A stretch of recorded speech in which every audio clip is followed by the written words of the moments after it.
के संविधान की उद्देशिका में दिए गए मूल्य व आदर्श। हमारा संविधान जो है वो एक संक्षिप्त उद्देशिका से शुरू होता है, लेकिन संक्षिप्त होने पर भी यह संक्षिप्त नहीं, अत्यंत महत्वपूर्ण है। संविधान सभा के तीसरे अधिवेशन में 13 दिसंबर सन 1946 को जवाहरलाल नेहरू ने उद्देश्य प्रस्ताव प्रस्तुत किया, जो अंत में 26 नवंबर सन 1949 को पारित हुआ। 3 जनवरी सन 1977 में इसका संशोधन किया गया। जो संविधान पारित किया गया 1949 को, फिर 1977 में इसमें संशोधन किया गया। संशोधन मतलब ये जो संविधान बनाया गया था उसमें से कुछ बदलाव किया गया। ये है संविधान की उद्देशिका जो फर्स्ट पेज में लिखा हुआ है। हम भारत के लोग ना, इसमें से कुछ वर्ड ऐसे हैं जो 1977 में जोड़े गए। आइए हम देखते हैं। इस उद्देशिका की महत्व पर टिप्पणी करते हुए जवाहरलाल नेहरू ने कहा था, प्रस्तावना होते हुए भी यह प्रस्तावना से बहुत अधिक है। यह एक घोषणा पत्र है, यह एक दृढ़ निश्चय है जो किनके द्वारा किया गया है, भारत के लोगों के द्वारा किया गया है।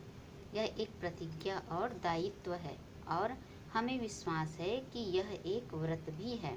यह प्रस्ताव कुछ शब्दों में विश्व को बताना चाहता है कि हमने इतने दिनों किस बात की अभिलाषा रखी, हमारा स्वप्न क्या था, यानी कि इन शब्दों में हमारे राष्ट्रीय आंदोलन के उद्देश्य, हमारे देश के लोग आगे क्या प्राप्त करने के लिए प्रयास करेंगे और हम किस तरह का राष्ट्र और राज्य स्थापित करना चाहते हैं।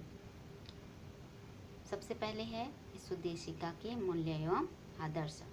उद्देशिका के समस्त शब्द भारतीय स्वतंत्रता आंदोलन के सेनानियों और जनता की वे अभिलाषाएं हैं जो भारतीय पुनर्जागरण, स्वदेशी आंदोलन, असहयोग आंदोलन, सविनय अवज्ञा आंदोलन, भारत छोड़ो आंदोलन, जल जंगल सत्याग्रह, जाति प्रथा उन्मूलन आंदोलन, मजदूरों व किसानों के आंदोलन, महिला अधिकार आंदोलन और आज़ाद हिंद फौज की सरकार सहित भारत के विभिन्न सामाजिक और राजनीतिक आंदोलनों की भावनाएं थी। ये जो सारे आंदोलन हुए उनकी भावनाएं इसमें शामिल है।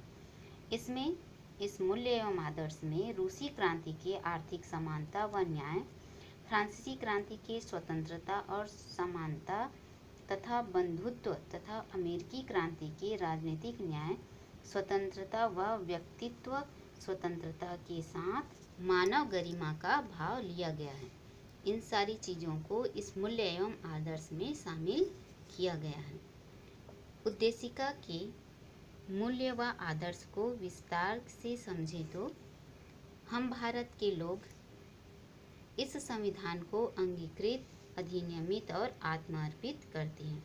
यह वाक्यांश we the people of India समस्त भारत के स्वतंत्र नागरिकों का प्रतिनिधित्व करता है। यह जो शब्द है हम भारत के लोग, ये क्या है, पूरे देश के नागरिकों का प्रतिनिधित्व करता है। प्रतिनिधि मतलब मुखिया का काम करता है। हमें यह संविधान किसी राजा, सरकार या विदेशी शासक ने नहीं दिया है, वरन समस्त भारत की जनता ने मिलकर अपने आप के लिए बनाया है। अतः जनता की इस देश की सर्वोच्च शक्ति है। मतलब ये जो नियम कानून है भारत के लोगों ने अपने ही लिए बनाया है। अतः जनता क्या है, इस देश की सर्वोच्च शक्ति है। तभी तो सत्ता पलट जाता है ना, कभी कांग्रेस, कभी भारतीय जनता पार्टी। कौन बदलता है इसको? आम जनता। देखो, अंगीकृत का मतलब होता है मान्यता देना, किसी चीज़ को मान्यता देना। अधिनियमित का मतलब होता है कानून का स्वरूप देना उसको। आत्मर्पित होता है उसको अपने आप में उसको क्या करना, अपने आप को समर्पित कर देना। यह 3 वाक्य अर्थ स्पष्ट करता है। देखो, संविधान के द्वारा हम भारत के लोगों को लोकतंत्र की स्थापना करते हैं। संविधान के रचनाकार जनता और जनता के प्रतिनिधि हैं और यह संविधान जनता की इच्छा का परिणाम है। ये जो संविधान बना है वो जनता की इच्छा का ही परिणाम है। लोकतंत्र और संविधान की अंतिम प्रभुत्व शक्ति भारत की जनता में निहित है। सबसे बड़ी शक्ति कौन? भारत की जनता। अंबेडकर जी ने कहा है, प्रस्तावना यह स्पष्ट कर देती है कि इस संविधान का आधार जनता है।